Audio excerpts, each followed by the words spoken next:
Hi, welcome to the video lectures from Shivananda Sharma Memorial RV College. This is an ISR initiative. Shivananda Sharma Memorial RV College is one of the premier institutions run by the prestigious RV group of institutions.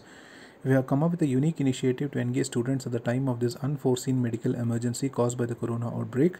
As a socially responsible institution, we would like to connect academically with students to make good the losses caused.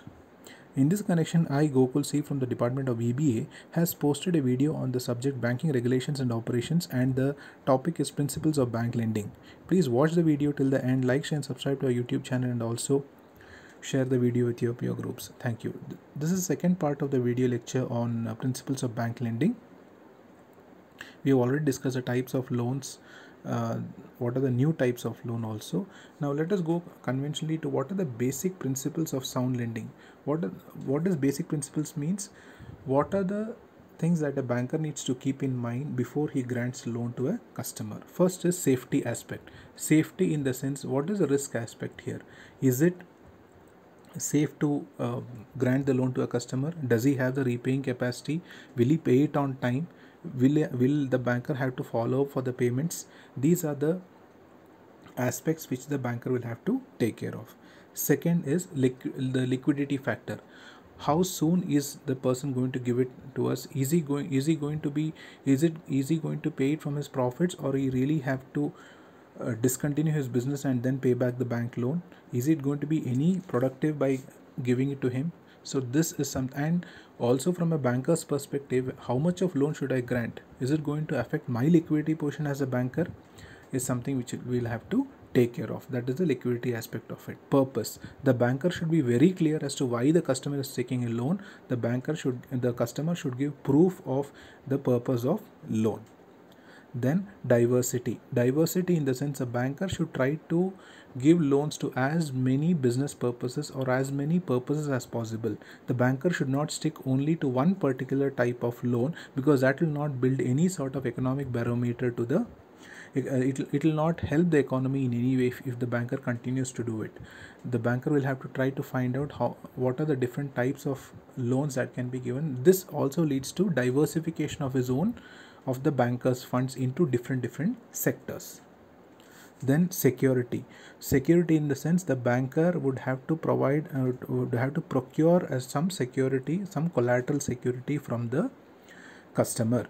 The question that the banker will have to ask himself is, if I sell these securities, in case there is a non-payment of loan, if I sell these collateral securities, will I be able to compensate for the principal amount and the interest portion that has been lost because of the non-payment of loan? And the collateral is very important as far as the loans are concerned. Next is profitability. Now, how profitable is it to provide a loan to a particular industry or a particular sector? You should also look at that aspect. So fundamentally, if we say the profit of a banker is nothing but the difference between the interest on deposits and the interest on loans paid. So the interest on loan which is received from the customer versus what the banker pays to the depositor, the difference portion is how a banker makes money. The banker needs to ensure that it's a profitable venture. But just because of profitability, the banker should never compromise on the other aspects like the security aspect, the liquidity aspect, the purpose, the diversity and the security of it. And this is quite an important question from an examination perspective about basic principles of sound lending. Now, credit worthiness of a customer. How do you assess the credit worthiness of a customer? How do you know whether the person is reliable? How do you know that the loan that you pay to the loan that you grant to a customer would be repaid? First and foremost, to assess the character. Now, it is very difficult to assess the character of a particular person because it is very judgmental, and it is very difficult to assess the character or the complete personality of a person. However, based on certain traits, based on certain criteria, based on his background, based on his economic background, his financial background, his family background, a banker will be able to assess some sort of a character of that particular person, and that character is something which the banker will have to keep in place. Second is capacity. What is his managerial capacity? Does he have any technical capacity? Does he have a business know-how? If I fund the person with the loan, will he be able to utilize that loan in the most productive manner? Will he be able to put that into the business or whatever the requirement is there? That's a question which a banker will have to ask himself. That is called the capacity. Now the condition part of it, how is the economic conditions in the market?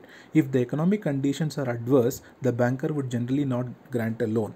That is very important, because if the entire economy is in a downhill and there is a person who comes up and says, I want to start a business worth crores of rupees, the banker would definitely think twice before granting a loan to that person.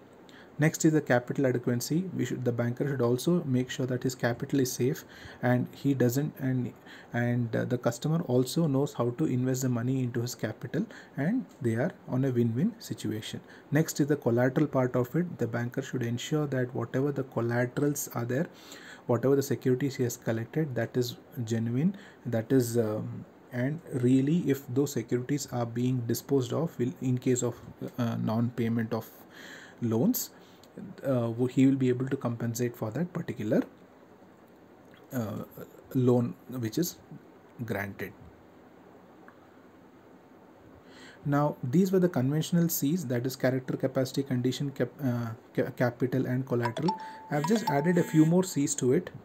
Which are those, that is credit worthiness of a customer. That is the first one is a credit report. What is a credit report? There are a lot of agencies nowadays which will tell what is the credit worthiness of a particular customer. Those reports are called credit reports, which a banker will have access to. There's something called Credit Information Bureau, which is set up by the RBI, which provides information about customers whose financial transactions or loans are more than 5 lakh rupees. So if you want to get those details, you can actually get it from the Credit Information Bureau. But the only flip side is that you will not be able to get the details of customers who have not taken loans worth below 5 lakh rupees. Then the last is credit information from other bankers. See, it is a general practice among bankers to discuss the credit transactions if there is a need about the credit transactions of a customer, provided there is a joint funding which is required from 2 or more banks. So having said that, it is a report, but it may not be totally relied on, because a banker only makes a general statement. He can never be very specific about, he should not be very specific about the exact details of his customer, because that would lead to another breach of contract between the customer and the banker with regard to secrecy of accounts. So general information he can always get it from the from other banks. Now let us take a few examples. On principles of bank lending. What exactly is a principle of bank lending? We have discussed the concept of it. Now let us try to understand that with examples. First, let us take the example of Mr. X. Mr. X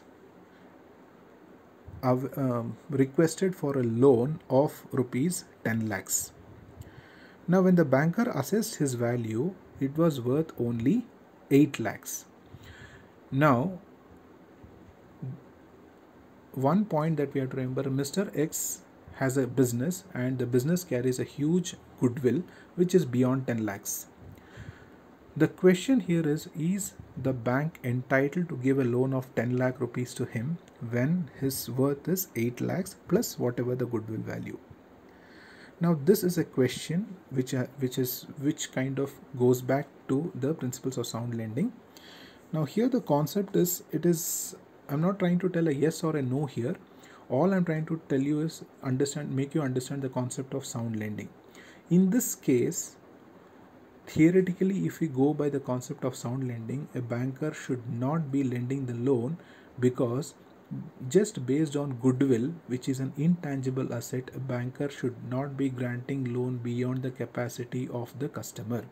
Why? Because in accounting you may value goodwill, but in reality goodwill can be tarnished within 1 or 2 days. So you will never know the value of a goodwill within a short period of time due to whatever business conditions might be 0 or negative. So in such a case, a banker should never, if the customer's worth is, if Mr. X has asked for 10 lakhs, the banker always needs to give 8 lakhs and say that this is all your worth. We will not be able to give beyond this. So the security should be based, the banker should never take goodwill as a guarantee. The banker instead should ask for any tangible asset as a security. So I hope the concept was clear there. Second situation, let us take Mr. Y. Mr. Y applies for a loan for 20 lakh rupees, and now he knows that there is a collateral which is required for 20 lakh rupees.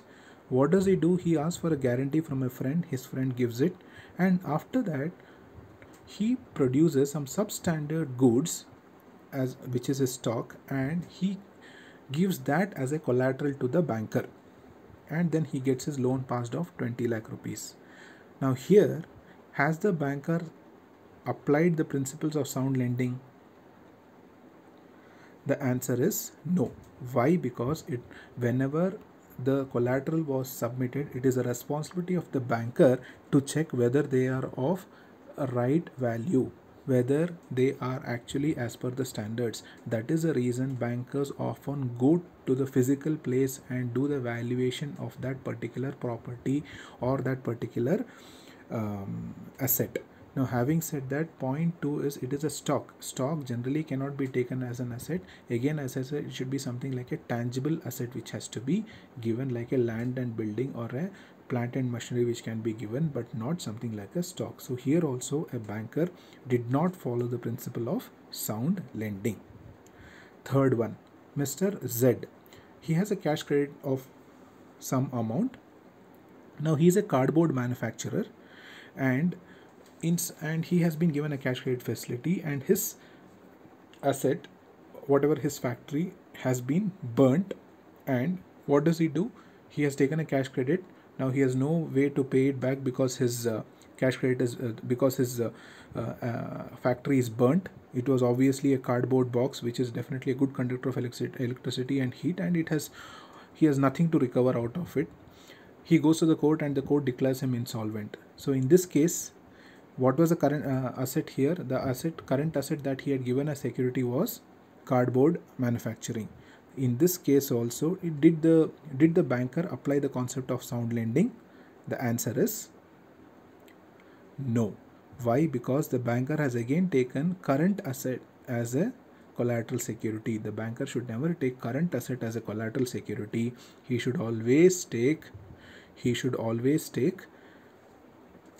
fixed assets like a land and building or a plant and machinery as a collateral security. So these three examples was only to make you understand the theoretical concepts of principles of sound lending.